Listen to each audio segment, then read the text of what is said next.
Doctor साहब, जिस तरीके से मजदूरों को लेकर के बात हो रही है, ये बात सबको पता है कि मजदूर सोशल डिस्टेंसिंग का पालन नहीं कर पा रहे हैं और कोरोना से बचने के लिए सबसे कारगर अगर कोई उपाय है या कह लें दवा है, वो सोशल डिस्टेंसिंग का फार्मूला है।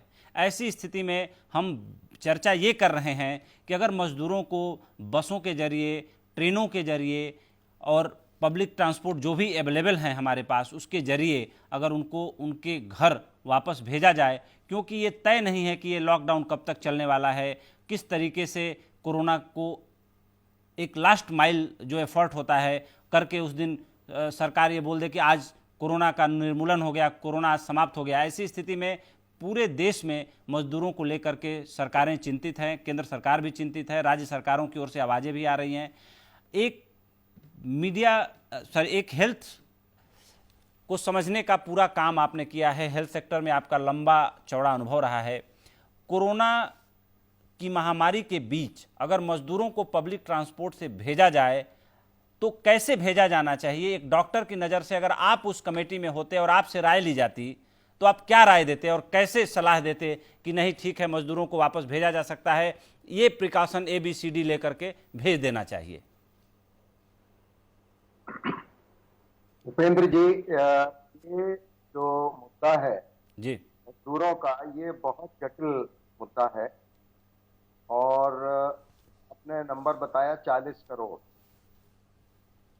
इसमें अगर संख्या यही है तो आप समझ सकते हैं कि कुछ बसों में, कुछ ट्रेन से भी इसमें काम नहीं चलेगा।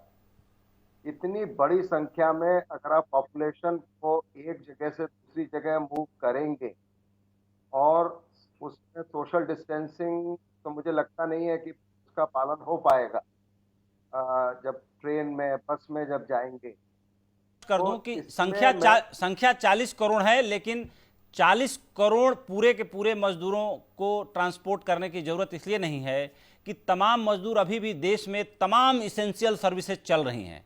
हमारे देश में एक अनुमान के मुताबिक 7 लाख ट्रक हर घंटे कहीं ना कहीं सड़क पर होते हैं, 7 लाख, 7 लाख। लेकिन इस समय इसेंशियल सर्विस को पूरा करने के लिए 1,50,000 ट्रक सड़कों पर हैं अभी भी।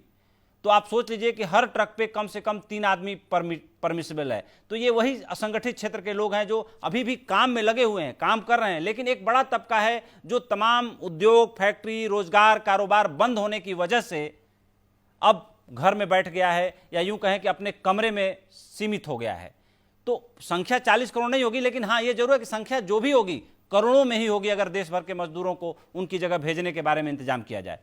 अब आप बताएं। तो ये, हाँ, मैं उसी पे आ रहा था जी। मैं ये समझता हूँ जो सोमनाथ भारती जी ने कहा, किरण चौधरी जी ने भी वही कहा और हमारे मनोज सिन्हा जी ने भी लगभग उसी तरह से कहा कि सबको मूव करने की आवश्यकता नहीं है। और जहां पे भी ये लोग काम कर रहे हैं, देखिए मैं अपना एग्जांपल दे सकता हूं कि हमारे पास एक ड्राइवर है, हमारे पास एक खाना बनाने वाली आती थी, एक सफाई करने वाली आती थी, एक केयर टेकर है, जयपुर में है 2 लोग, दिल्ली में है। हम सबकी सैलरी हमने बुला के फोन करके उनको दी है कि अपनी अपनी सैलरी ले जाओ जी। वो नहीं आ रहे हैं काम कर। यही काम सारे इंडस्ट्री जिनकी है, जिनसे आप अर्न करते हैं काम करवा के, क्या ये 40 दिन 50 दिन के सस्टेन नहीं कर सकते? ये मेरी समझ से बाहर है ये बात कि आप प्रॉफिट जब कमा रहे हैं उनसे काम करवा के, तो सस्टेन क्यों नहीं कर सकते उनको? और उनको क्या है, रहने की जगह मुहैया करानी है, वहां पे सोशल डिस्टेंसिंग। अब आप धारावी स्लम ले लीजिए, क्या सोशल डिस्टेंसिंग होगी वहां पे? लेकिन आप अगर जरूरत तो भोजन दे दें, पानी दे दें और उनके घर में उनसे बात करवा दें घर वालों से, यही चाहिए सबको। मेरे बेटे अमेरिका में है, हम भी चिंतित हैं उनके लिए, बट मैं उनसे ये नहीं कह रहा कि तुम दिल्ली आ जाओ या हम वहां चले जाएं। तो इसमें ये समझाना पड़ेगा कि आपको जाने में ज्यादा रिस्क है और यहाँ पे काम धीरे धीरे खुलेगा। ऐसा तो नहीं है कि 6 महीने चलेगा ये लॉकडाउन या 4 महीने चलेगा।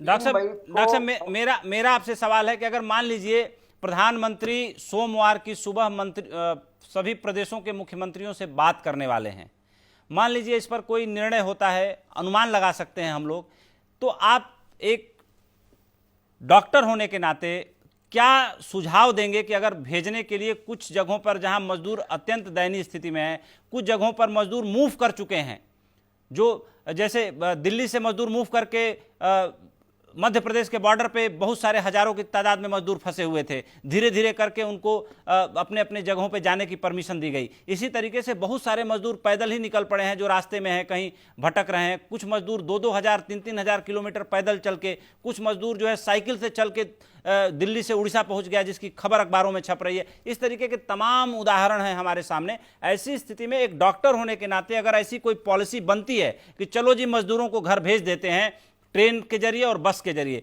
तो डॉक्टर होने के नाते आपका क्या सुझाव रहेगा इस पूरे मसले में कि कोरोना भी ना हो, इन्फेक्शन भी ना हो और उनको भेजा जा सके?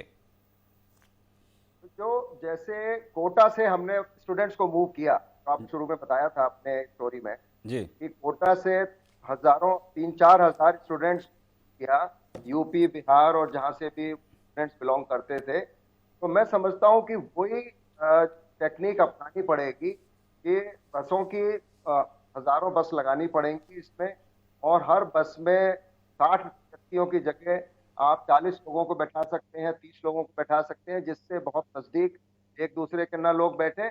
इसी प्रकार से ट्रेन को आप फ्री फॉर ऑल नहीं कर सकते। आपने देखा कि बांद्रा में क्या हुआ, आपने आनंद विहार टर्मिनल पे देखा क्या हुआ। हमारे यहाँ जनसंख्या इतनी ज्यादा है, उसको कंट्रोल करके भेजना ही उचित होगा, और उसमें लोगों का एक अनुमान लगाना पड़ेगा।